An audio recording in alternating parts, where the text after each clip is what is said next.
Indonesia bisa hebat dan kuat kalau desa itu betul-betul dibangun dengan cara yang benar. Kalau bisa itu 1000 desa di Indonesia seperti itu ya. Hanya satu, kita masih kekurangan manusia yang berkualitas, yang mau tinggal di desa dan membangun desa itu dengan cara yang benar. Itu kuncinya di situ.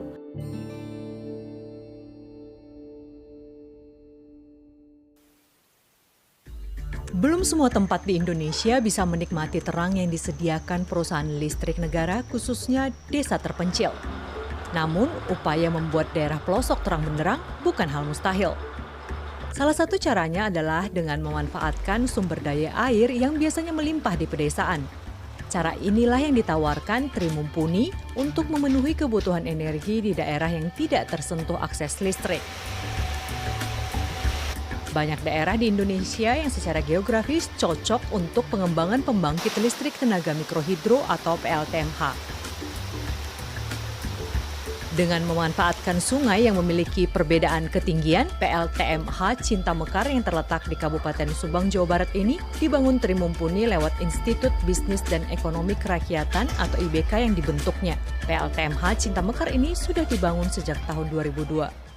Ini sebetulnya model yang cukup menarik yang ingin saya kembangkan. Kalau bisa itu 1000 desa di Indonesia seperti itu ya. Jadi memanfaatkan sumber daya alam lokal untuk kemakmuran orang lokal dan sekaligus membantu PLN untuk tidak banyak membakar BBM.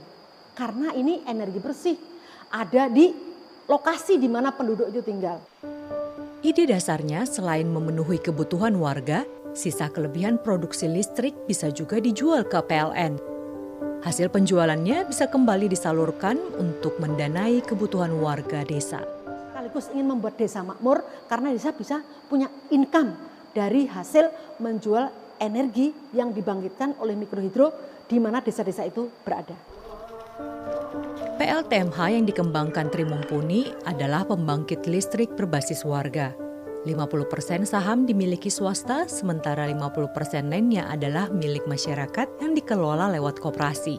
Selain sebagai sarana simpan pinjam, koperasi juga menyediakan beasiswa dan subsidi kesehatan. Koperasi Mekarsari masih berjalan karena ada dana untuk modal usaha senilai 50 juta.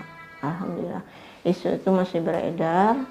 Alhamdulillah anggotanya yang aktif 100 orang, lancar pinjamannya.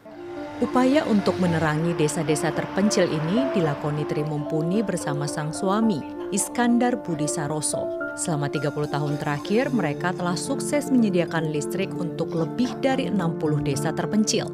Keduanya sepakat, desa adalah kunci jika ingin pembangunan berhasil. Jadi Indonesia bisa hebat dan kuat kalau desa itu betul-betul dibangun dengan cara yang benar. Desa itu punya sumber daya alam, ya. Desa itu punya semuanya. Hanya satu, kita masih kekurangan manusia yang berkualitas, yang mau tinggal di desa dan membangun desa itu dengan cara yang benar. Itu kuncinya di situ. Dan pendidikan yang kita berikan buat orang-orang desa itu sebetulnya selama ini hanya memisahkan anak-anak itu untuk meninggalkan desanya. Karena desa nggak menjanjikan apa-apa. Bahkan mereka mendatangkan investor untuk mengambil sumber daya di desa dengan cara yang tidak benar. Kerja investor ini yang dia membawa uang, dia punya teknologi, dia punya manajemen yang bagus, tapi ternyata dia hanya perlu resources saja. Dia nggak melibatkan masyarakatnya. Disinilah muncul kemiskinan. Sebenarnya kemiskinan itu simptom. Yang terjadi sebetulnya akar masalah dari kemiskinan itu adalah masyarakat dipisahkan dari sumber daya lokal di mana mereka ada. Lulusan Institut Pertanian Bogor itu sejak tahun 90-an keluar masuk pedesaan untuk mengembangkan mikrohidro. Kontribusinya menerangi daerah terpencil di Indonesia membuatnya dikenal dan mendapat ragam penghargaan internasional. Namanya juga pernah diapresiasi Presiden Amerika Serikat Barack Obama tahun 2010 silam. And we've got social entrepreneurs like Tri Mumpuni, who has helped rural communities in Indonesia harness the electricity. Kaget saya waktu dia menyebut gitu, tapi ya kaget di ruangan itu kok tiba-tiba dia menyebut sebuah contoh konkret Tri Mumpuni dari Indonesia yang membangun mikrohidro. Kemudian dia loncat dari panggung dan Obama nanya, dari Indonesia ya? Gitu, dari Jakarta gitu. Dengan bahasa Indonesia gitu. Mungkin aku juga agak shock juga kok tiba-tiba dia udah so akrab banget gitu loh. Mungkin karena dia ngeliat saya pakai batik, terus juga ya dia mungkin kan punya relasi yang sangat kuat dengan Indonesia ya. Lewat sehelai kain, Indonesia bisa dikenal. Namun kain dari pelosok Sumba, Nusa Tenggara Timur ini bisa lebih maksimal dikembangkan kaum ibu sejak mikrohidro tersedia. Sebelum ada listrik, warga habiskan waktu 7 jam untuk mengangkat air bersih. Setelah PLTMH dibangun tahun 2011, warga tak hanya menikmati penerangan, listrik juga bisa digunakan untuk menyedot air. Berkat jasanya, Mumpuni kerap dijuluki sebagai perempuan listrik. Meski begitu, ia tak puas diri karena selama 30 tahun berkecimpung di dunia socialpreneur, perubahan yang ia inginkan masih terbilang jauh. Waktu saya hanya berkunjung saja misalnya ke NTT, terus kemudian saya datang ke desa-desa, tiba-tiba klik melihat anak kecil. Loh, perasaan saya 30 tahun yang lalu datang ke NTT itu mengerjakan hal yang sama, ngasih air bersih ya buat keluarga sehingga si ibu-ibu nggak tersiksa naik turun kondisi yang sangat steep gitu, terus juga anak kecilnya juga tidak melakukan hal itu. Ternyata masih ada juga daerah-daerah yang masih banyak justru yang saya lihat itu persis waktu saya datang 30 tahun yang lalu.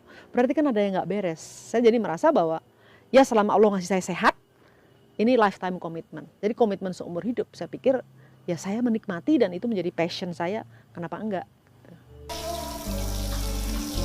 Untuk dapat terus membangun desa, pahlawan listrik untuk daerah terpelosok itu tetap aktif mengembangkan pemanfaatan energi terbarukan.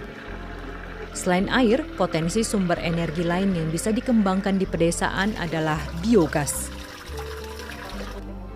Harapannya, desa tak lagi tertinggal atau malah ditinggalkan warga mudanya, sebab desa juga punya potensi untuk bisa maju jika bisa mandiri secara energi.